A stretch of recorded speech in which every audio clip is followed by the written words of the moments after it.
Lionel Messi ২০৩০ বিশ্বকাপে বড় ছেলে থিয়াগোর সাথে একই দেশের জার্সিতে খেলার ইচ্ছা প্রকাশ করায় ফুটবল বিশ্বে তুমুল আলোচনা তৈরি হয়েছে। ফুটবল ইতিহাসে বাবা ছেলের একসাথে বিশ্বকাপ খেলার কোনো নজির নেই।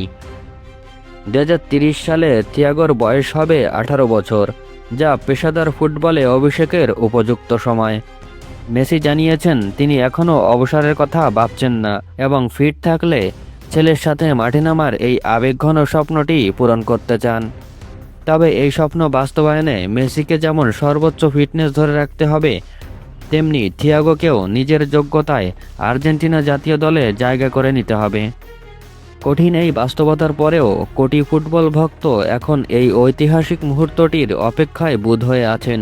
বিশ্বকাপের শতবর্ষ পূর্তির আসর বসবে ২০৩০ সালে। আর ঠিক সেই বছরের নভেম্বরে মেসির জ্যেষ্ঠ পুত্র থিয়াগো ১৮ বছরে পা দিয়ে প্রাপ্তবয়স্ক হবেন, যা পেশাদার ফুটবলে অভিষেকের একদম উপযুক্ত বয়স। আর এই গাণিতিক হিসাব ঘিরেই সামাজিক যোগাযোগ মাধ্যমে এখন তুমুল তোড়পাড় চলছে। বর্তমানে ১৩ বছর বয়সী থিয়াগো মেসি ইন্টার মিয়ামির যুব দলের হয়ে দারুণ ফুটবল খেলছেন। ফ্লোরিডার এই একাডেমিতে তার প্রতিটি মুভমেন্টের উপর তীক্ষ্ণ নজর রাখছেন কোটি ভক্তরা। যদি থিয়াগো নিজের প্রতিভায় দ্রুত জাতীয় দলে জায়গা করে নেন আর মেসি তার ফিটনেস ধরে রাখেন, তবে ড্রেসিং রুম থেকে শুরু করে খেলার মাঠ, বাবা ছেলের এই জুটি হবে ফুটবল ইতিহাসের সবচেয়ে বড় রূপকথা।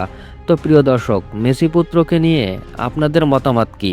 তবে কি সত্যি ২০৩০ সালের বিশ্বকাপের আসর কাঁপাতে চলেছেন বাবা লিওনেল মেসি ও ছেলে থিয়াগো মেসি? এ বিষয়ে আপনার মূল্যবান বক্তব্য অবশ্যই আমাদের কমেন্ট বক্সে লিখে জানান। আর হ্যাঁ, আপনি যদি আমাদের এই চ্যানেলে নতুন দর্শক হয়ে থাকেন, তাহলে ফুটবল বিশ্বের এমন সব রোমাঞ্চকর আপডেট সবার আগে পেতে চ্যানেলটি এখনই সাবস্ক্রাইব করে বেল আইকনটি অন করে রাখুন।